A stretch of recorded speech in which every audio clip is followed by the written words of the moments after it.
بسم اللہ الرحمن الرحیم۔ تیار ہوتے ہوئے آئینے کے سامنے خود کو حسرت سے دیکھتے ہوئے سوچ رہی تھی کہ مجھ میں بھلا کس چیز کی کمی تھی۔ سب لوگ کہتے تھے میں بے تحاشا خوبصورت تھی، میری آنکھیں جھیل جیسی گہری تھی، جو میری ان آنکھوں کو دیکھتا ان آنکھوں میں ڈوب کے رہ جاتا تھا۔ مگر اس کے باوجود بھی زندگی کی 25 بہاریں دیکھنے کے بعد بھی میں اپنی ماں کی گھر کی دہلیز پر بیٹھی ہوئی تھی۔ رشتے والے آتے، کھاتے پیتے مجھے دیکھتے، پسند بھی کر جاتے اور دوبارہ کبھی پلٹ کر دیکھتے بھی نہیں تھے۔ اس ساری صورتحال سے میں بہت سخت پریشان تھی۔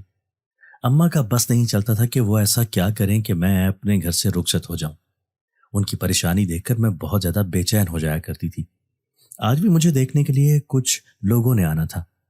آج بھی میں آئینے کے سامنے دیکھتے ہوئے سوچ رہی تھی کہ مجھ میں بھلا کس چیز کی کمی تھی جو لوگ مجھے انکار کر کے جاتے تھے۔ شاید اس کی وجہ غربت تھی۔ ہمارے در و دیوار سے غربت ٹپک رہی تھی۔ ابا کا بہت پہلے انتقال ہو گیا تھا اور اماں لوگوں کے گھروں میں کام کر کے اپنا اور میرا پیٹ پالتی تھی۔ جب بھی لوگ یہ چیز دیکھتے تھے جہاں سے انہیں سوائے لڑکی کے اور کچھ نہیں مل سکتا تو وہ پھر دوبارہ پلٹ کر نہیں آتے تھے۔ آج بھی جو عورت مجھے دیکھنے کے لیے آئی تھی وہ مجھ سے زیادہ جہیز میں دلچسپی لے رہی تھی۔ جب اماں نے صاف طور پر کہہ دیا کہ ان کے پاس اتنی گنجائش نہیں ہے، وہ اپنی بیٹی کو 2 جوڑوں میں رخصت کرنا چاہتی ہیں، تب آنٹی کے منہ کے زاویے بگڑ گئے تھے اور وہ منہ پھلائے وہاں سے چلی گئی تھی۔ ان کے جانے کے بعد اماں اپنا سر دوپٹے سے باندھ کر بستر پر لیٹ گئی تھی۔ میں جان گئی تھی کہ اب اماں نہ جانے کب تک بستر پر یوں ہی لیٹی رہیں گی اور ان کی طبیعت ہی خراب ہوتی رہے گی۔ یہی سوچ کر میں خود بھی پریشان ہو رہی تھی۔ آج شام کو میری سہیلی کی مہندی تھی اور جب کبھی میری کسی سہیلی کی شادی ہوتی تھی تو اس دن اماں پر سوچوں کے جیسے یلغار ہونے لگتی تھی اور وہ پہلے سے بھی زیادہ پریشان دکھائی دینے لگتی تھی۔ آج میں اپنی دوست کی مہندی کے لیے تیار ہو رہی تھی اور شام کو جب میں نے اماں کو ساتھ چلنے کے لیے کہا تو اماں نے جانے سے انکار کر دیا اور مجھے کہنے لگی کہ زبیدہ اپنی بیٹی کے ساتھ مہندی پر جا رہی ہے، میں اسے کہہ دیتی ہوں وہ تمہیں ساتھ لے جائے گی اور واپسی پر اسی کے ساتھ آ جانا۔ اور پھر جب شام کو میں خالہ زبیدہ کے ساتھ جانے لگی تو اماں نے جانے سے پہلے مجھے بہت سی نصیحتیں کی تھی، جن میں سر فہرست مجھے اپنی چادر کو اپنے سر سے نہیں اتارنا تھا اور بلا ضرورت کسی سے بات بھی نہیں کرنی تھی۔ میں اماں کی تمام نصیحتوں کے بارے میں اچھے سے جانتی تھی اور ہمیشہ کی طرح جب انہوں نے وہی معمول کی باتیں دہرا دی تو میں دل ہی دل میں جھنجھلا گئی، مگر میں اماں کو کچھ کہہ کر انہیں پریشان نہیں کرنا چاہتی تھی۔ جب میں زبیدہ خالہ اور ان کی بیٹی تانیہ کے ساتھ گھر سے باہر نکلی تو آج موسم ابر آلود ہو رہا تھا۔ جانے سے پہلے اماں نے 1-2 بار مجھے سرسری انداز میں کہا بھی کہ آج موسم خراب ہے، آج مہندی پر نہ جاؤ، کل تم صبح شادی پر چلے جانا۔ مگر میں نے اماں سے ضد کی کہ میری ایک ہی تو سہیلی ہے، اس نے مجھے سختی سے تاکید کی تھی کہ لازمی آنا اور اگر میں نہیں جاؤں گی تو اسے کتنا برا لگے گا۔ میری ضد کی وجہ سے اماں خاموش ہو گئی۔ ویسے بھی وہ جانتی تھی کہ جب میں کسی بات پر اڑ جاتی ہوں تو اپنی بات سے پیچھے نہیں ہٹتی تھی۔ اور پھر جب ہم لوگ گھر سے تھوڑا سا ہی دور نکلے تھے تبھی ہلکی ہلکی بارش کا سلسلہ شروع ہو گیا تھا، جو دیکھتے ہی دیکھتے تیز موسلا دھار بارش میں بدل گیا۔ اب ہم تینوں ہی پریشان ہو گئے، کیا کریں؟ خود کو بارش سے بچانے کے لیے ہم تینوں برگد کے پیڑ کے نیچے کھڑے ہو گئے تھے۔ یہ برگد کا پیڑ بہت پرانا تھا، اس کے بارے میں طرح طرح کی باتیں مشہور تھیں۔ تانیہ کی اماں کبھی بھی اس کے نیچے پناہ لینے پر تیار نہ ہوتی، مگر اب حالات ایسے بن گئے تھے کہ ہمیں اس کے نیچے کھڑے ہونا پڑا تھا اور تانیہ کی اماں مسلسل قرآنی آیات کا ورد کر رہی تھی۔ انہیں بار بار اس بات کا خدشہ ستا رہا تھا کہیں یہاں سے ہم لوگوں کو کوئی چیز نہ چمٹ جائے، وہ ہمیں کوئی نقصان نہ پہنچا دے، جبکہ مجھے ایسی باتوں پر بالکل بھی یقین نہیں تھا اور اس وقت بھی خالہ کی باتوں پر مجھے ہنسی آ رہی تھی۔ وہ بار بار ایک ہی بات کہہ رہی تھی کہ اللہ کرے کہ ہم خیریت سے گھر پہنچ جائیں، میرے ساتھ اس وقت جوان حسین لڑکیاں موجود ہیں، ایسا نہ ہو کہ ان پر کوئی جن عاشق ہو جائے، ورنہ ان کے آگے آنے والی زندگی میں مشکلات کھڑی ہو جائیں گی۔ خالہ کی بات سن کر میں کھلکھلا کر ہنس پڑی۔ یہاں پر مجھے انسان پسند نہیں آ رہے تھے، کوئی انسان شادی کے لیے تیار نہیں تھا تو کوئی جن کیسے عاشق ہو سکتا تھا؟ خالہ نے مجھے بری طرح سے ٹوک دیا۔ وہ کہنے لگی تمہیں اس طرح سے ہنسنا نہیں چاہیے، اپنے چہرے کو دوپٹے میں ڈھانپ لو، برے وقت کا کچھ پتہ نہیں ہوتا۔ اور میں ایک بار پھر سے ہنس پڑی تھی۔ تبھی مجھے ایک عجیب سا احساس ہوا تھا، مجھے یوں محسوس ہو رہا تھا جیسے کسی نے میرے کندھے پر ہاتھ رکھا تھا۔ مجھے واضح طور پر اپنے کندھے پر کسی کے لمس کا احساس ہو رہا تھا اور میں سمجھ رہی تھی کہ شاید تانیہ نے میرے کندھے پر ہاتھ رکھا ہے۔ ابھی جب میں نے پلٹ کر دیکھا تو تانیہ مجھ سے اچھے خاصے فاصلے پر کھڑی تھی۔ اب میں ڈر گئی۔ خالہ بھی مجھ سے دور کھڑی تھی۔ جب میں نے پلٹ کر دیکھا تو یہاں پر کوئی بھی نہیں تھا اور ایک دم سے وہ ہاتھ بھی میرے کندھے سے ہٹ گیا تھا۔ اب کی بار میں بری طرح سے ڈر گئی تھی۔ مجھے کچھ خوف ستانے لگا تھا۔ تبھی میں غیر ارادی طور پر تانیہ کے ساتھ جا کر کھڑی ہو گئی۔ میرے چہرے پر خوف کے تاثرات پھیل گئے تھے۔ مجھے اپنے کان کے پاس کسی کے ہنسنے کی آواز سنائی دی۔ یہ ہنسی کی آواز مردانہ تھی۔ اب کی بار مجھے بری طرح سے ڈر لگ رہا تھا اور مجھے ایسا محسوس ہو رہا تھا جیسے کوئی میرا نام زیر لب دہرا رہا ہو۔ اب میں اس سب سے بری طرح پریشان ہو رہی تھی۔ اب میں بھی شدت سے دعا کر رہی تھی کہ جلدی سے بارش رک جائے، موسم صاف ہو جائے اور ہم لوگ اپنی منزل پر پہنچ جائیں۔ کافی دیر گزر گئی تھی مگر بارش رکنے کا نام ہی نہیں لے رہی تھی۔ پھر کافی دیر کے بعد جا کے بارش کا سلسلہ جا کے تھما تو تب مجھے احساس ہوا کہ اب مہندی کا فنکشن ختم ہونے والا ہوگا، اور پھر ہم مایوسی سے گھر واپس پلٹ آئے تھے۔ پورا راستہ میں یہی سوچتی رہی کہ آج میرے جانے کا کیا فائدہ ہوا۔ ایک تو میں نے اماں کو بھی مایوس کر دیا، انہیں بھی ناراض کیا، اور دوسرا مہندی کے فنکشن پر بھی نہیں جا سکی، اور ایسا نہ ہو کہ میں کسی مصیبت میں مبتلا ہو جاؤں۔ تانیہ کے اماں کے تمام خدشات اب مجھے درست ثابت ہوتے معلوم ہونے لگے تھے۔ مجھے اس بات پر افسوس ہو رہا تھا کہ ایک تو میں نے اماں کو ناراض کیا اور دوسرا اپنی دوست کی مہندی پر بھی نہ جا سکی۔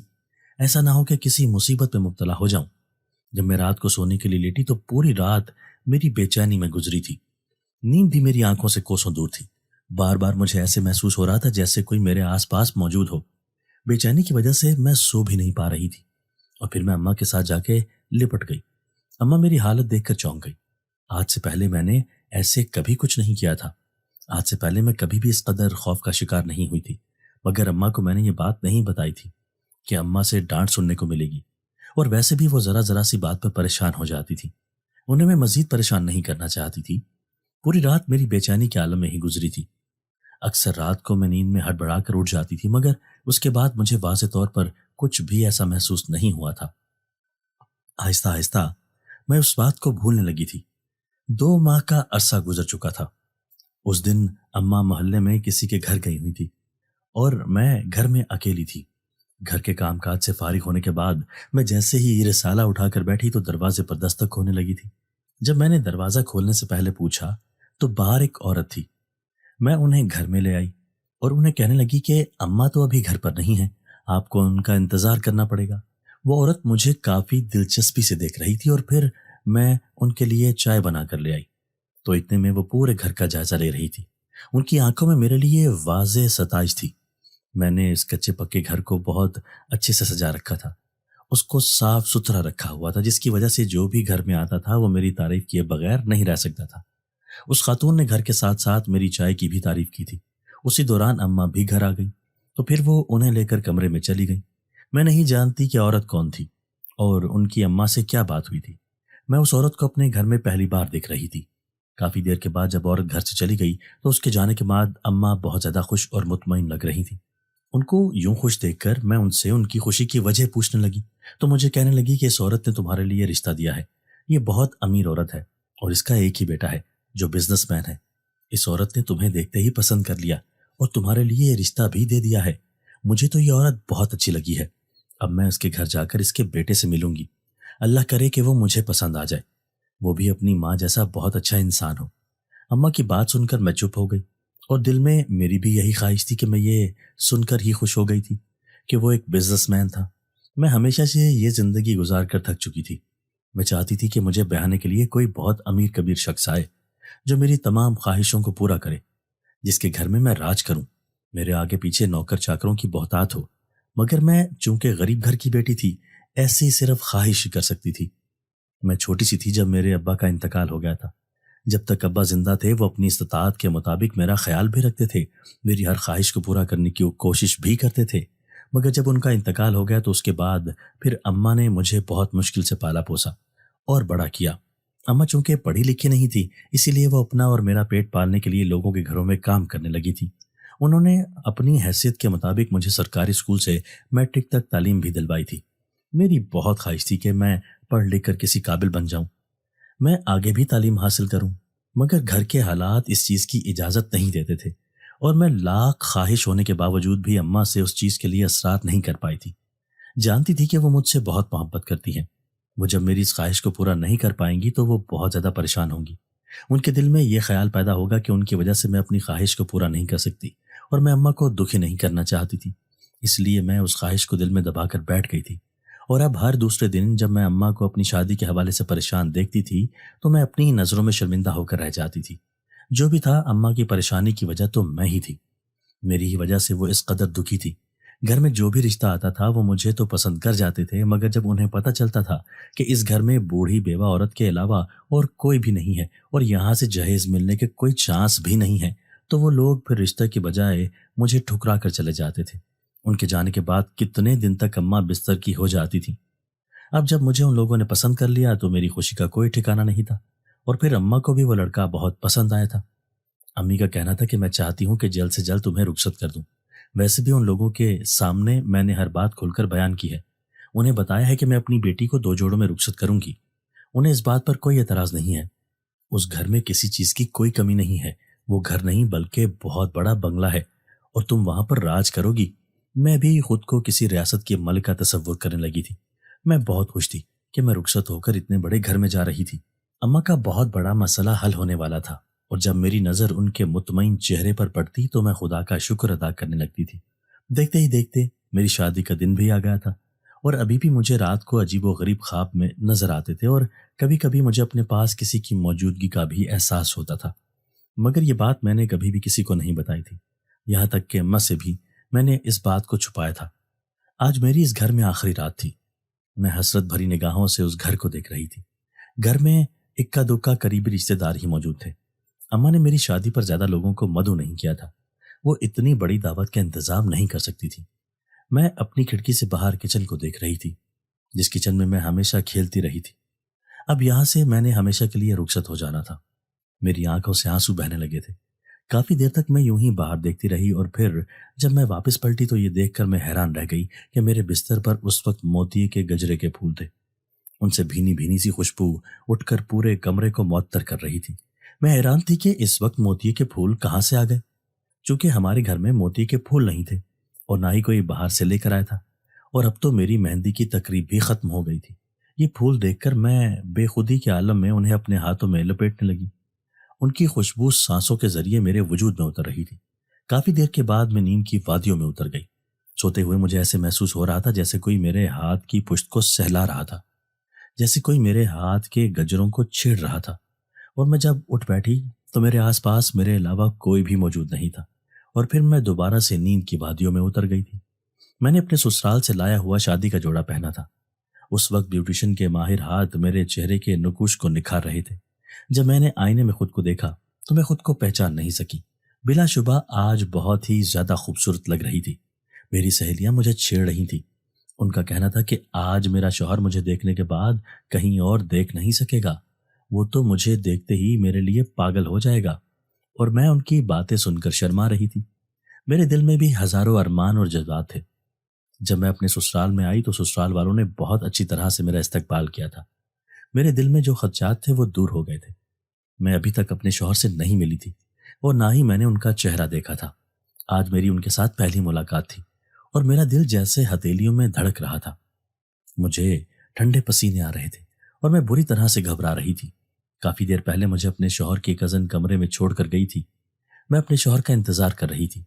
جب دروازے پر کھٹکنے کی آواز آئی تو میں اپنی جگہ پر سمٹ کر بیٹھ گئی۔ پھر مجھے اپنے قریب قدموں کی آہٹ محسوس ہوئی۔ اب جب میں نے سر اٹھا کر دیکھا تو میرے منہ سے چیخ نکل گئی تھی۔ اس وقت میرے سامنے ایک بہت ہی بھیانک شکل کا انسان تھا۔ اس کا رنگ بالکل سیاہ تھا، اور جس کی آنکھیں لال انگارہ تھیں، وہ مجھے غصے سے گھورے جا رہا تھا، اور آہستہ آہستہ قدم اٹھاتا ہوا میری طرف بڑھ رہا تھا۔ میں بہت بری طرح ڈر گئی تھی۔ میرے حواسوں نے میرا ساتھ چھوڑ دیا تھا۔ میں بیڈ پر گر کر بے ہوش ہو گئی تھی۔ جب میری آنکھ کھلی تو کوئی میرے چہرے کو تھپ تھپا رہا تھا۔ میں ایک دم بوکھلا گئی اور اپنی جگہ پر اٹھ کر بیٹھ گئی تو میری ساس میرے سامنے تھی۔ ان کے ساتھ ایک لیڈی ڈاکٹر بھی تھی جو مجھے چیک اپ کر رہی تھی۔ تب مجھے دیکھ کر میری ساس کہنے لگی، خدا کا شکر ہے تم اب ٹھیک ہو، اور پھر میرے ساس میرے پاس بیٹھ گئی۔ میرا چہرہ انہوں نے اپنے ہاتھوں میں تھام لیا اور کہنے لگی، کل تمہیں کیا ہوا تھا جو تم اس قدر بری طرح سے ڈر گئی تھی؟ کیا کل تم بہت تھک گئی تھی؟ ان کی بات سن کر میری آنکھوں میں آنسو آ گئے، اور میں کوئی بات کیے بغیر ہی پھوٹ پھوٹ کر رو پڑی۔ انہوں نے مجھے اپنے گلے سے لگا لیا اور مجھے کہنے لگی کہ مجھے ولید نے بتایا کہ جیسے ہی وہ کمرے میں داخل ہوا تو تم نے اسے دیکھ کر چیخنے چلانا شروع کر دیا اور پھر تم بے ہوش ہو گئی۔ میرا بیٹا پوری رات بہت زیادہ پریشان رہا ہے اور ہم سبھی تمہاری وجہ سے فکر مند تھے۔ تمہیں بھی ہوش نہیں آ رہا تھا۔ اپنی ساس کی بات سن کر میں نے ایک جھٹکے سے سر اٹھایا۔ کیا مطلب؟ میرے چہرے پر خوف و ہراس دیکھ کر میری ساس حیران رہ گئی اور مجھے کہنے لگی کہ کیا یہ شادی تمہاری رضامندی سے نہیں ہوئی؟ کیا تم ذہنی طور پر اس کے لیے تیار نہیں تھی؟ میں نے اس بات میں سر ہلایا تو وہ کہنے لگی کہ یہ سب کیا ہے؟ پھر تم اپنے شوہر کو دیکھ کر ڈر کیوں گئی؟ میری آنکھوں کے سامنے اسی شخص کا چہرہ لہرانے لگا۔ اس کی بھیانک صورت دیکھ کر مجھے جھرجھری سی آ گئی۔ آخر میری ماں نے میری شادی اس قدر بھیانک انسان سے کیوں کر دی تھی جس کو دیکھ کر ہی میں خوف سے بے ہوش ہو جاتی تھی؟ میں اس کے ساتھ ساری زندگی کیسے گزار سکتی تھی؟ مگر میرا سسرال میں پہلا دن تھا اور میں اپنی ساس سے ایسی بات کر کے انہیں خود سے متنفر نہیں کرنا چاہتی تھی۔ مجھے اپنی ماں سے شکوہ تھا۔ مانا کہ میری شادی نہیں ہو رہی تھی، میں غریب تھی، مگر اس کا یہ مطلب نہیں تھا کہ وہ ایسے شخص کے پلے مجھے باندھ دیتی۔ مجھے چپ دیکھ کر میری ساس کہنے لگی کہ تمہارے شوہر کو کمرے میں بھیجتی ہوں اور فکر مت کرو، میرا بیٹا بہت اچھا ہے، وہ تمہارا اچھے سے خیال رکھے گا۔ وہ تو چلی گئی مگر میں فکر مندی سے دروازے کی طرف دیکھتی رہ گئی۔ تھوڑی دیر کے بعد دروازے پر کھٹکنے کی آواز سنائی دی تو میں نے سر اٹھا کر دروازے کی طرف دیکھا تو دروازے کے بیچوں بیچ انتہائی وجیح انسان کھڑا تھا جو چہرے پر فکر مندی کے تاثرات لیے مجھے دیکھ رہا تھا۔ پھر وہ میرے پاس آ کر بیٹھا اور میرا ہاتھ نرمی سے تھام کر بیٹھ گیا تھا۔ میری نظر اس کے چہرے پر پڑی تو میں مطمئن ہو گئی۔ وہ بہت زیادہ ہینڈسم تھا اور میرے چہرے پر مسکراہٹ آ گئی تھی، مگر میرے دل میں یہ خوف بھی تھا کہ رات کو جو کچھ میں نے دیکھا تھا وہ سب کیا تھا، وہ شخص کون تھا اور وہ کس قدر خوفناک تھا۔ دوبارہ سے اسے یاد کر کے میں خوفزدہ ہو گئی تھی۔ میرے شوہر نے مطمئن سانس لی اور کہنے لگا کہ میں تو ڈر گیا تھا کہ تم پھر سے مجھے دیکھ کر کہیں چیخنا چلانا شروع نہ کر دو۔ میں اتنا ڈراؤنا تو نہیں ہوں جو تم مجھے دیکھ کر بے ہوش ہو گئی تھی۔ تب میں نے شرمندگی سے سر جھکا لیا۔ اب بھلا میں اسے کیا بتاتی کہ میرے ساتھ کیا ہوا تھا؟ یوں بھی وہ شاید کبھی میری بات پر یقین ہی نہ کرتا۔ میرے سسرال والوں نے اس واقعے کو میری تھکاوٹ سے معمول کیا تھا اور میں مطمئن تھی کہ میرا شوہر واقعی بہت اچھا تھا اور اس نے دوبارہ رات والی بات کا حوالہ نہیں دیا تھا۔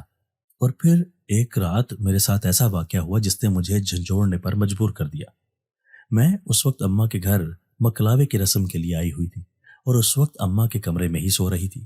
اچانک رات کو کسی نے مجھے پاؤں سے پکڑ کر ہلانا شروع کر دیا۔ میں جیسے ہی اپنی جگہ پر اٹھ کر بیٹھی تو سامنے دیکھ کر میری آنکھیں خوف سے پھٹی کی پھٹی رہ گئیں، کیونکہ میرے سامنے پھر سے وہی خوفناک صورت والا مرد تھا جو میں نے اپنے گھر میں دیکھا تھا۔ ایک بار پھر سے میرے منہ سے چیخ نکل گئی تھی۔ اماں میری آواز سن کر جاگ گئی تھی۔ اماں تو فوراً مجھ سے پوچھنے لگی کہ کیا ہوا ہے، تم نے ایسا کیا دیکھ لیا ہے اور تمہارے چہرے پر اتنا پسینہ کیوں ہے؟ میں نے اماں کو کہا کہ اماں یہاں پر کوئی موجود ہے، ہم دونوں کے علاوہ بھی یہاں پر کوئی ہے۔ اماں کہنے لگی کہ پاگل ہو گئی ہو، کون ہو سکتا ہے؟ ضرور تمہارا وہم ہوگا، ویسے بھی اتنی تیز ہوا چل رہی ہے جس کی وجہ سے تم ڈر گئی ہو۔ پر اماں کی بات تو میں مان ہی نہیں سکتی تھی، کیونکہ میں نے خود دیکھا تھا اور محسوس کیا تھا کہ کسی نے میرے پاؤں کو ہلایا تھا۔ میں اب یہاں وہاں دیکھنے لگی تھی جب اچانک میری نظر سامنے دیوار پر گئی۔ میں نے جیسے ہی دیوار پر وہی خوفناک سایہ دیکھا تو میری روح فنا ہو گئی، میرا وجود کپ کپانے لگا تھا۔ میں کانپتی ہوئی آواز سے اماں کو اشارہ کرنے لگی کہ اماں وہاں دیکھیں۔ اماں نے جیسے ہی وہاں دیکھا تو وہ سایہ وہاں سے یکدم غائب ہو گیا تھا۔ اب تو اماں اپنا سر تھام کر رہ گئی کہ یہ تم کیسی حرکتیں کر رہی ہو؟ میں نے کب سے تمہیں محسوس کیا ہے کہ تم عجیب و غریب حرکتیں کر رہی ہو، چلو اب چپ چاپ سو جاؤ۔ پر مجھے نیند کہاں آنی تھی، نیند تو میری آنکھوں سے کوسوں دور تھی۔ پھر بھی میں زبردستی لیٹ گئی تھی، پر اچانک ہی میری آنکھ لگی۔ جیسے ہی صبح اٹھی تو اماں مجھ سے کہنے لگی کہ رات تمہیں کیا ہو گیا تھا، لیکن اس وقت میری طبیعت تھوڑی بحال تھی۔ تبھی اماں کو مسکرا کر کہنے لگی کہ اماں ضرور کوئی خوفناک خواب دیکھ لیا ہوگا جس کی وجہ سے ایسی حالت ہو گئی تھی، لیکن اب میں بالکل ٹھیک ہوں۔ اس طرح اماں نے مجھے رخصت کیا اور میں واپس اپنے سسرال آ گئی تھی۔ ولید بھی بہت خوش تھا۔ وہ مجھ سے کہنے لگا کہ میں کب سے تمہاری راہ دیکھ رہا تھا، تمہارے بغیر تو اب مجھ سے رہا نہیں جاتا۔ وہ مجھ سے ایسے ہی پیار بھری باتیں کرتا تھا جب ہی شرم کے مارے میرا رخسار تب جاتا تھا۔ لیکن اچانک ہی ولید نے جیسے ہی یہ بات کہی تو کمرے میں عجیب سی ہوا چلنے لگی۔ میں نے یہاں وہاں نظر دوڑائی۔ ولید بھی کافی پریشان تھا کہ یہ ہوا کیسی ہے۔ وہ کہنے لگا کہ رکو، میں کھڑکیاں بند کر کے آتا ہوں، ضرور باہر کا موسم خراب ہے۔ پر وہ جیسے ہی کھڑکیوں کے پاس گیا تو اچانک ہی کسی نے میرے بال دبوچ لیے۔ یہ حرکت محسوس کرتے ہی میرے حلق سے ایک چیخ نکلی تھی۔ جب ولید فوراً ہی میرے پاس سے لپکا، کہنے لگا کہ کیا ہو گیا ہے، تم ٹھیک تو ہونا؟ لیکن میں اسے کیا کہتی؟ میں نے بہانہ بنا دیا کہ ہاں بس میرا پاؤں مڑ گیا تھا، جس کی وجہ سے چیخ نکل گئی۔ ولید نے جیسے ہی میرا پاؤں دیکھا تو وہ بالکل ٹھیک تھا۔ مجھے تو شرمندگی ہو رہی تھی کہ میں کب تک ولید سے جھوٹ بولوں گی۔ وہ خوفناک چہرہ ابھی بھی میری نظروں کے سامنے سے ہٹا نہیں تھا۔ میرا دماغ ابھی بھی شل تھا کہ میرے ساتھ یہ سب کیا ہو رہا ہے۔ ولید مجھ سے کافی شکوہ کرتا تھا کہ میں اس کے قریب کیوں نہیں جاتی، پر میں اسے کیا کہتی کہ میں جب بھی اس کے قریب جاتی ہوں تو ایسا لگتا ہے جیسے کسی نے میرے گردن کو دبوچ لیا ہو۔ میں کافی کوشش کرتی تھی ولید کو خوش رکھوں، لیکن جب بھی میں ایسا ارادہ رکھتی تھی تب میرا سر چکرا جاتا تھا۔ ایسا لگتا تھا جیسے کوئی بھاری سی چیز میرے سر کے اوپر سوار ہو۔ نہ جانے میرے ساتھ کیا ہو رہا تھا، پر اب ولید بھی تنگ آ گیا تھا۔ تبھی ایک روز اس نے میرا ہاتھ تھام لیا، کہنے لگا کہ بہت ہو گیا، اب مجھ سے اور برداشت نہیں ہوتا کہ تمہارے سامنے ہوتے ہوئے میں تم سے دور رہوں۔ میں نے فیصلہ کر لیا ہے کہ ہمیں اپنی زندگی کا آغاز کرنا چاہیے۔ یہی کہہ کر وہ میرے قریب آ گیا۔ میں نے اپنی آنکھیں اس کی قربت کے زیر اثر بند کر لی، پر اچانک ہی میری نظروں کے سامنے وہی خوفناک چہرہ دکھائی دینے لگا۔ جیسے ولید میرے قریب آ رہا تھا، اس کی گرم سانسیں اپنے چہرے پر پاتے ہی میں نے ایک دم چیخ ماری، اور جیسے ہی آنکھیں کھولی تو ولید مجھ سے دور ہٹ گیا۔ وہ مجھے غصے سے دیکھ رہا تھا اور کہہ رہا تھا، یہ کیا کر دیا تم نے؟ تم ایسا کیوں کر رہی ہو؟ میں کب سے دیکھ رہا ہوں کہ جب بھی میں تمہارے قریب آتا ہوں تو تم مجھ سے دور ہو جاتی ہو۔ نہ جانے تمہارے ساتھ کیا مسئلہ ہے۔ میں اب پھوٹ پھوٹ کر رونے لگی تھی۔ میں کافی بے بس تھی۔ ولید تو غصے سے کمرے سے چلا گیا، پر مجھے ایسا لگ رہا تھا جیسے کوئی مجھ پر ہنس رہا ہو، کوئی بہت خوش ہو۔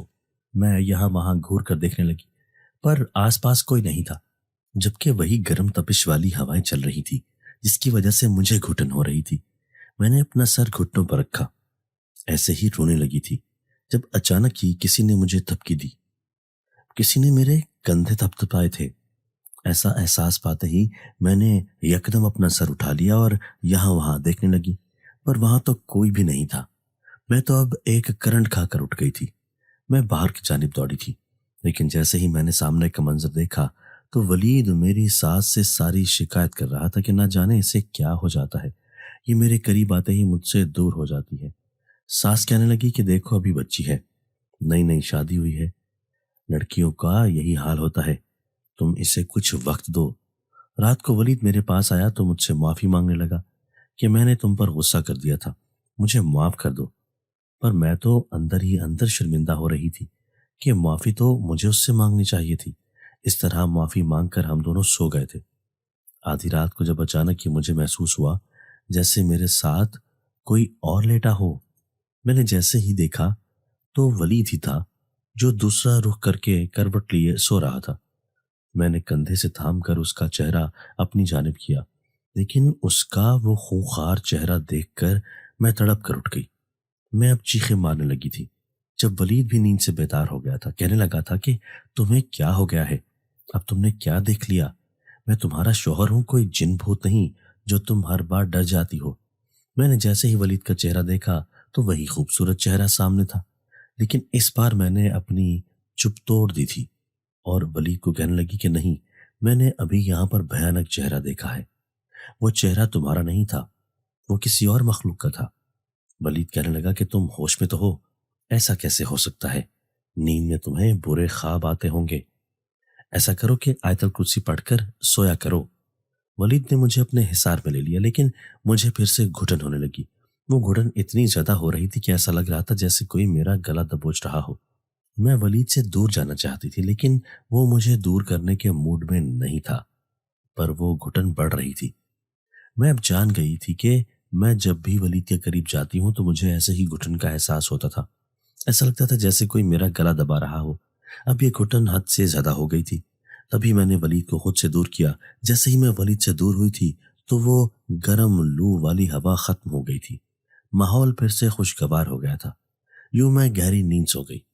اب تو یہ روز کا ہی معمول تھا۔ ولید بھی جان گیا تھا کہ میں اس کے قریب آنے پر کتراتی ہوں، تبھی اس نے مجھے کچھ وقت دینے کا فیصلہ کیا۔ میں نے بھی اپنا دل ہلکا کر لیا، اور اب وہ سارے عجیب و غریب واقعات میرے ساتھ بالکل بھی نہیں ہوتے تھے، جس کی وجہ سے میں خوش ہو گئی تھی۔ ولید بھی فریش ہو گیا، میری ساس بھی میرے ساتھ ٹھیک ہو گئی تھی۔ پر آخر یہ کب تک ہوتا؟ اس روز اچانک کچن میں چائے بنا رہی تھی جب ولید میرے قریب آ گیا۔ اس نے جیسے ہی میرے ہاتھ سے چائے کا کپ تھاما ہی تھا کہ اچانک ہی ایک مضبوط طاقت نے میرا ہاتھ الٹ دیا۔ وہ ساری چائے ولید کے ہاتھ پر گر گئی، جبکہ وہ اب غصے سے چیخنے لگا تھا کہ یہ تم نے کیا کر دیا ہے۔ پر اس وقت تو میں سکتے میں آ گئی تھی۔ مجھے سمجھ نہیں آ رہی تھی کہ یہ میں نے کیا کر دیا۔ میں اس سے کہنے لگی کہ میں نے یہ نہیں کیا، میں نے جان بوجھ کر نہیں کیا، یہ خود بخود ہو گیا۔ پر وہ میری بات پر طنزیہ مسکرانے لگا اور اماں سے کہنے لگا کہ اماں، آپ نے میری شادی کس سے کروا دی ہے؟ لگتا ہے اس کے ساتھ کسی چیز کا سایہ ہے۔ میں ایسی بیوی برداشت نہیں کر سکتا، نہ جانے آپ نے اس میں کیا دیکھا ہے۔ یہ باتیں سن کر میرا دل ٹوٹ گیا، لیکن اس نے اپنی ماں سے شرط رکھ لی کہ جب یہ لڑکی اس گھر سے باہر جائے گی میں تب ہی واپس آؤں گا۔ یہ کہہ کر گھر چھوڑ کر چلا گیا، جبکہ میرا دل تو تیزی سے دھڑکنے لگا تھا۔ وہ جیسے ہی گھر چھوڑ کر گیا تو مجھے اپنے آس پاس کسی کے کہکہ کی آواز سنائی دینے لگی۔ ایسا لگتا تھا جیسے اس آواز میں رس گھلا ہو۔ میں یہاں وہاں نظر دوڑاتی تھی، پر وہاں کوئی بھی نہیں ہوتا۔ کچھ روز بعد میری ساس میرے پاس آئی اور کہنے لگی کہ میں نے بہت بڑی غلطی کر دی ہے جو تمہیں اپنی بہو بنا دیا۔ میرا بیٹا ہی مجھ سے دور چلا گیا ہے۔ تم اب ایسا کرو کہ تم واپس اپنے میکے چلی جاؤ، کم از کم میرا بیٹا تو میرے پاس ہوگا نا۔ میں اپنی ساس کی بات سمجھتی تھی، تبھی اپنا سامان پیک کر کے میکے چلی گئی۔ اماں نے مجھے تھکا ٹوٹا ہوا دیکھا تو کہنے لگی کہ یہ تم نے کیا کر دیا؟ تم وہاں سے لڑ کر آئی ہو کیا؟ میں نے تمہاری شادی اتنے اچھے اور امیر گھر میں کی ہے، لیکن نہ جانے پھر تمہیں کیا ہو گیا ہے جو ایسے اپنا سامان لے کر گئی ہو۔ یقیناً تم نے ہی وہاں کوئی گل کھلایا ہوگا۔ میں نے تو پھوٹ پھوٹ کر رونا شروع کر دیا جب اماں کہنے لگی کہ بتاؤ تو صحیح کیا ہوا ہے۔ میں نے اماں کو ساری بات تفصیل سے بتا دی۔ اماں اپنا سر تھام کے بیٹھ گئی اور کہنے لگی کہ یقیناً تم نے کوئی ایسی ویسی حرکت کی ہوگی۔ تمہیں پتہ بھی ہے کہ آئے روز یہاں پر کسی نہ کسی کو جن چمٹ جاتے ہیں، نہ جانے تم نے اب کون سی شرارت کی ہے جو تمہارے ساتھ کوئی چمٹ گیا ہے۔ اماں کی بات پر مجھے تانیہ کی ماں کی بہت یاد آنے لگی، اور اس طرح مجھے وہ سب یاد آ گیا جب میں اس برکت کے پیڑ کے پاس تھی اور مجھے تبھی تو پہلی مرتبہ گھٹن محسوس ہوئی تھی۔ میں نے اماں کو ساری بات بتا دی کہ یہ سب کچھ میرے ساتھ کب سے شروع ہوا ہے۔ اماں پریشان ہو گئی تھی، وہ یہی کہہ رہی تھی کہ میں تمہارے ساتھ کیا کروں، میں تمہیں کہاں لے کر جاؤں؟ نہ جانے یہ کون ہے جو تمہیں پریشان کر رہا ہے، جو یہ نہیں چاہتا کہ تمہاری شادی کامیاب رہے۔ اماں کی بات پر تو میری روح فنا ہو گئی تھی کہ اگر میری ساری زندگی ایسے ہی چلتی رہی تو ولید تو میرا ساتھ چھوڑ ہی دے گا۔ میں نے ماں کو کہا کہ اماں مجھے معاف کر دیں، میری ہی غلطی ہے جو اس رات میں وہاں چلی گئی تھی۔ میں نے آپ کی بات بھی نہ مانی، لیکن پلیز کچھ کریں تاکہ یہ بلا میرے سر سے ٹلے۔ اماں کہنے لگی کہ دیکھو ضروری نہیں ہے کہ یہ کوئی بلا ہی ہو، کیا پتا کوئی نیک جن ذات ہو جو تمہیں چھوڑ بھی دے اور جو تم پر رحم کھا لے۔ یوں اماں مجھے محلے کے ایک عامل کے پاس لے کر گئی جس کے پاس بہت ہی زیادہ رش لگا ہوا تھا۔ وہ ہر ایک کا مسئلہ حل کر دیتا تھا۔ اماں نے بھی میرا سارا مسئلہ بیان کر دیا۔ عامل نے مجھے اپنے سامنے بٹھایا اور پھر آنکھیں بند کر کے کچھ پڑھنے لگا تھا۔ اس نے جیسے ہی مجھ پر پھونک ماری تو جب میں بے ہوش ہو گئی، کچھ ہی دیر بعد مجھے ہوش آیا تو میں نے اپنے سامنے خوبصورت لڑکے کو دیکھا تھا جو اتنا خوبصورت تھا کہ میری تو آنکھیں ہی حیرت سے پھٹی کی پھٹی رہ گئیں کہ نہ جانے یہ کون ہے۔ مجھے لگا یہ عامل کا بیٹا ہوگا، پر اگلے ہی پل میرے پیروں تلے سے زمین نکل گئی جب مجھے معلوم ہوا کہ اصل میں یہ ایک جن زادہ ہے۔ عامل اس سے غصے سے کہہ رہا تھا کہ دیکھو یہ لڑکی شادی شدہ ہے، تم ایسا کیوں کر رہے ہو؟ تم نے کیوں اس لڑکی کی زندگی برباد کر دی ہے؟ اسے چھوڑ دو، تمہیں کچھ حاصل نہیں ہوگا۔ جب وہ جنزادہ کہنے لگا کہ کیسی باتیں کر رہے ہیں جناب، میں اس لڑکی کو کیسے چھوڑ دوں؟ پہلی نظر میں ہی مجھے تو اس سے عشق ہو گیا تھا۔ میں تو اسے اپنی رانی بنانا چاہتا تھا، میں تو اس سے سر آنکھوں پر بٹھانا چاہتا تھا، میں تو آس پاس ہی رہتا تھا۔ میں نہیں چاہتا تھا کہ اسے کوئی تکلیف ہو، اور میں یہ بھی نہیں چاہتا تھا کہ جو اس کے قریب جائے وہ خوش رہے۔ جب بھی کوئی اس کے قریب جاتا تھا تو میرا دل پھٹ جاتا تھا۔ اسی وجہ سے میں نے فیصلہ کیا تھا کہ میں اس کے گھر اپنا رشتہ بھجواؤں گا اور اسے اپنی بستی کی رانی بنا کر رکھوں گا۔ پر مجھے معلوم ہوا کہ اس کا رشتہ تو کہیں اور پکا ہو گیا تھا۔ تب سے میرا دل بے چین رہنے لگا تھا۔ مجھے تو اس لڑکے پر بہت غصہ آتا تھا، اور وہ لڑکا بالکل بھی ٹھیک نہیں ہے۔ میں کبھی بھی اس لڑکے کو اس کے قریب نہیں جانے دوں گا۔ اس کی بات سن کر تو میرے ہوش اڑ گئے تھے، میں گھبرانے لگی تھی۔ جب عامل نے کہا کہ جنزادے تم کیا جانتے ہو کہ ولید کیسا ہے؟ وہ جنزادہ کہنے لگا کہ مجھے سب معلوم ہے، وہ رات گئے تک لڑکیوں کے ساتھ رہتا ہے اور پھر اپنی بیوی کے پاس جا کر اس سے میٹھی باتیں کرتا ہے۔ مجھے اس کا سب پتہ ہے، اس کا اٹھنا بیٹھنا لڑکیوں کے ساتھ ہوتا ہے۔ یہ سن کر تو میرے پیروں تلے سے زمین نکل گئی کہ آخر ایسا کیسے ہو سکتا ہے۔ میں تڑپ کر بول پڑی۔ میں نے اس سے کہا کہ دیکھو، میرے شوہر کو کچھ بھی مت کہو، میں اس سے پیار کرتی ہوں، وہ میرا بہت ہی خیال رکھتا ہے۔ وہ تو میں ہوں جو تمہاری وجہ سے اس کے قریب نہیں جاتی، کیونکہ میں جب بھی اس کے قریب جاتی ہوں تو تم میرے آس پاس ہوتے ہو، تم ہم دونوں کو ایک ساتھ دیکھ ہی نہیں سکتے۔ جنزادہ میری بات پر مسکرانے لگا۔ اس حرکت پر تو میں اور بھی حیران ہو گئی تھی۔ آخر ایسا کیسے ہو سکتا ہے کہ میں نے اس پر اتنا غصہ کیا تھا، پر وہ تو میری بات سن کر مسکرا رہا تھا۔ عامل مجھ سے کہنے لگا کہ بیٹا آپ چپ رہو، میں اس سے خود بات کر لیتا ہوں۔ عامل نے نہ جانے کس زبان میں اس سے کوئی بات کی تھی۔ جب وہ جنزادہ غائب ہو گیا تھا، عامل کہنے لگا کہ دیکھو، وہ تمہاری زندگی میں کبھی نہیں آئے گا، لیکن میری ایک شرط ہے۔ میں عامل کی شرط سن کر ہوش گنوا بیٹھی تھی کہ میں ایسے کیسے کر سکتی ہوں۔ پھر عامل کہنے لگا کہ دیکھو، تمہیں یہ سب کرنا ہی پڑے گا، کیونکہ جنزادہ ایک اچھی ذات کا جن ہے، یہ تمہاری بربادی کبھی بھی نہیں چاہے گا، اس لیے یہ جیسا بولتا ہے تم ویسا ہی کرو، اور اس کے بعد تم ولید کو چھوڑ دینا۔ میں بہت پریشان ہو گئی تھی کہ آخر میں ایسا کیسے کر سکتی ہوں۔ میں نے اماں کو بھی صاف انکار کر دیا تھا کہ اماں، آئندہ کے بعد میں اس عامل کے پاس ہرگز نہیں جاؤں گی، یہ ہم دونوں میاں بیوی کو الگ کرنا چاہتا ہے۔ یہ جن بھوت تو ویسے ہی اس طرح کے ہوتے ہیں، یہ کہاں چاہتے ہیں کہ میاں بیوی کے درمیان صلح رہے۔ اماں نے مجھے کافی ڈانٹا کہ دیکھو، وہ جو کہہ رہا ہے ویسا ہی کرو، وہ جن تو تمہارا اچھا چاہ رہا ہے، اور اس نے تمہارے سامنے ہی ولید کی سچائی بیان کی ہے، پھر بھی تم جھٹلا رہی ہو۔ میں نے اماں کو کہا کہ اماں اس کی باتوں پر یقین نہیں رکھتی۔ اماں کہنے لگی تو پھر وہی کرو، اور جن ذات کی بات سن کر اس پر عمل کر کے سچائی جان لو، تمہاری آنکھوں سے بھی اپنی پٹی ہٹ جائے گی۔ میں نے اماں کی بات مان لی اور اسی طرح روز اس جگہ پہنچ گئی جو مجھے جنزادے نے بتائی تھی۔ میں جیسے ہی وہاں گئی تو ایک روشنی سی ہوئی تھی۔ اس کے بعد وہی خوبصورت نوجوان میرے سامنے حاضر ہو گیا تھا جو مجھ سے نظریں بھی نہیں ملا رہا تھا۔ مجھ سے کہنے لگا کہ مجھے معاف کر دو، میں نے تمہیں بہت تکلیف پہنچائی ہے، پر میں جب بھی اس کمینے انسان کو تمہارے سامنے دیکھتا تھا اور تمہارے قریب جاتے ہوئے دیکھتا تھا تو میرا پارا ہائی ہو جاتا تھا۔ تب بھی میں ایسا ماحول پیدا کرتا تھا جس سے وہ تم سے دور ہو جائے، تم اس کے قریب نہ آ پاؤ۔ میں جانتا تھا کہ تمہیں بہت غصہ آتا تھا، لیکن ایسا کرنا بھی میرا ضروری تھا، کیونکہ میں نہیں چاہتا تھا کہ تمہاری زندگی برباد ہو جائے، اس لیے مجھے معاف کر دو۔ میں نے اس کی بات سنی تو غصے سے پوچھنے لگی کہ میرا شوہر کہاں ہے؟ جب وہ کہنے لگا یہ چابی لو، وہ تمہیں سامنے والے ہوٹل میں جانا ہے اور روم نمبر 102 میں جا کر تمہیں ساری سچائی پتہ چل جائے گی۔ میں نے اس کے ہاتھ سے چابی لی اور سامنے والے ہوٹل کی کمرے میں چلی گئی۔ جیسے ہی دروازہ کھولا تو سامنے کا شرمناک منظر دیکھ کر میرے پیروں تلے سے زمین نکل گئی۔ مجھے تو یقین نہیں آ رہا تھا کہ یہ ولید ہے۔ ولید نے مجھے نہیں دیکھا تھا، تبھی میں دبے قدموں سے پیچھے چلی گئی تھی۔ میں جیسے ہی سڑک پر گئی تو وہ جنزادہ پھر سے میرے سامنے آ گیا اور کہنے لگا اب تو تمہیں یقین ہو گیا ہوگا کہ میں غلط نہیں ہوں۔ تم نے جس امیر کبیر انسان سے شادی کی ہے وہ تو نہ جانے کتنی لڑکیوں کے ساتھ کھیل چکا ہے، پر میں یہ بالکل بھی نہیں چاہتا کہ تم جیسی معصوم لڑکی بھی اس کی بھینٹ چڑھ جائے۔ اس لیے جب تک مجھ میں دم ہے تب تک میں تمہیں بچاتا رہوں گا، اور میں بالکل بھی نہیں چاہوں گا کہ تم دونوں ایک ہو جاؤ۔ تبھی میں تمہارے قریب آ جاتا تھا۔ میں تمہیں ایسے ڈراتا تھا تاکہ ڈر کی وجہ سے تم اس کے قریب نہ جاؤ۔ مجھے معاف کر دو، تمہیں تکلیف ہوتی تھی، لیکن میں کیا کرتا؟ یہ تکلیف اس تکلیف کے آگے کچھ بھی نہیں ہے جو آگے جا کر تمہیں اٹھانی پڑتی۔ مجھے تو ابھی بھی یقین نہیں آ رہا تھا کہ یہ سب کچھ ولید نے کیا ہے۔ میں جان گئی تھی کہ ولید کو میری روح سے نہیں بلکہ صرف اور صرف میرے وجود سے پیار تھا۔ اس جیسے لڑکے تو شوہر کہلانے کے لائق بھی نہیں تھے، پر اگر میری شادی ولید سے ٹوٹ جاتی تو کون مجھ سے شادی کرتا؟ مجھے ابھی بھی سمجھ نہیں آ رہی تھی۔ میں نے ڈٹ کر اس جنزادے سے کہا کہ تمہارا کام ختم ہو گیا، تم نے میرے شوہر کی سچائی دکھا دی، تمہارا بہت بہت شکریہ، لیکن اب تم مجھے کبھی بھی پریشان مت کرنا، تم ایک احسان کرو مجھ پر۔ وہ جنزادہ وہاں سے غائب ہو گیا۔ میں پھر سے اپنے راستے پر آ گئی۔ میں واپس سسرال آ گئی تھی۔ ولید نے جیسے ہی مجھے دیکھا تو کہنے لگا کہ اب لگتا ہے کہ تم ٹھیک ہو گئی ہو اور میرے قریب آنے پر تمہیں کچھ بھی نہیں ہوگا۔ اس کی بات سن کر میں خاموش رہی تھی۔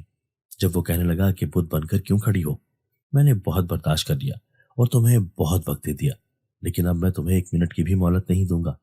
وہ یہ کہتے ہی ساتھ میرے قریب آ گیا، پر جیسے ہی وہ میرے قریب آیا تو اس کا سر دکھنے لگا تھا۔ اس کو ایسی حالت میں دیکھا تو میرا وجود کانپنے لگا۔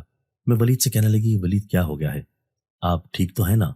لیکن اس کے سر کا درد تیزی سے بڑھتا ہی جا رہا تھا، جبکہ وہ کرا رہا تھا اور یہی کہہ رہا تھا کہ مجھ سے دور ہو جاؤ، میری زندگی سے چلی جاؤ۔ اس کو ایسا بولتے دیکھ کر میرے تو ہوش اڑ گئے تھے۔ نہ جانے اسے کیا ہو گیا تھا۔ میری ساس بھی مجھ پر برس پڑی کہ میرے بیٹے کی زندگی سے دور ہو جاؤ۔ وہ ولید کو اپنے روم میں لے گئی۔ جب اچانک ہی ایک روشنی سی آئی اور وہ جنزادہ دوبارہ حاضر ہوا اور کہنے لگا کہ دیکھو اس بار تو میں نے تمہیں کوئی تکلیف نہیں دی، بلکہ میں ولید کو ہی تم سے دور کر دوں گا۔ تم ابھی بھی مان کیوں نہیں جاتی کہ یہ تمہارے لیے اچھا لڑکا نہیں ہے، اس لیے اس سے طلاق لے لو۔ میں تو ولید کو اتنا تڑپاؤں گا کہ وہ تمہیں خود ہی چھوڑ دے گا۔ یہ کہہ کر وہ غائب ہو گیا۔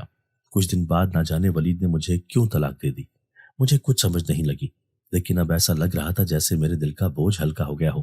ولید کا سارا سچ جو میرے سامنے آ گیا تھا، مجھے اس طلاق سے کوئی گلہ نہیں تھا۔ میں اماں کے پاس گئی تو اماں بھی خوش ہو گئیں، میرے گلے لگ گئیں اور کہنے لگی کہ مجھ سے بہت بڑی غلطی ہو گئی تھی، جو اس عورت کا پیسہ دیکھ کر میں نے اس کے بیٹے سے تمہاری شادی کروا دی، لیکن اس جنزادے کا بہت احسان ہے کہ اس نے ہماری مدد کر دی اور ہمیں ایسے دلدل سے بچا لیا جدھر سے ہم کبھی باہر ہی نہیں نکل سکتے تھے۔ ہمیں تو اس جنزادے کا شکریہ ادا کرنا چاہیے۔ میں نے اماں کو کہا کہ اماں وہ تو ٹھیک ہے، پر اب میرا ہاتھ کون تھامے گا؟ اللہ اللہ کر کے تو میری شادی ہوئی تھی، اور وہ بھی ایسے شخص سے ہو گئی تھی کہ جو اچھا نہیں تھا۔ اماں کہنے لگی کہ یقیناً کوئی نہ کوئی بندوبست ہو ہی جائے گا، اور پھر اللہ کا کرنا ایسا ہوا کہ جیسے ہی عدت پوری ہوئی تو ایک اچھا رشتہ آ گیا۔ نہ جانے اللہ نے پھر سے اس جنزادے کو وسیلہ بنایا تھا یا کوئی اور معجزہ تھا، لیکن میں نے اللہ کا لاکھ لاکھ شکر ادا کیا، اور اس کے بعد سے ہی اس جنزادے نے مجھے پریشان کرنا اور مجھے اپنی موجودگی کا احساس دلانا بند کر دیا تھا۔ دوستو، اگر آپ کو آج کی ہماری یہ ویڈیو پسند آئی ہے تو اسے لائک کیجئے اور اسے اپنے پیاروں کے ساتھ شیئر ضرور کیجئے گا۔ اور ہاں، اگر آپ نے ابھی تک ہمارا چینل سبسکرائب نہیں کیا تو ہمارا چینل سبسکرائب کر دیجئے اور بیل آئیکن بھی پریس کر دیجئے تاکہ ہماری ہر نئی آنے والی ویڈیو آپ کو بر وقت مل سکے۔ اللہ حافظ۔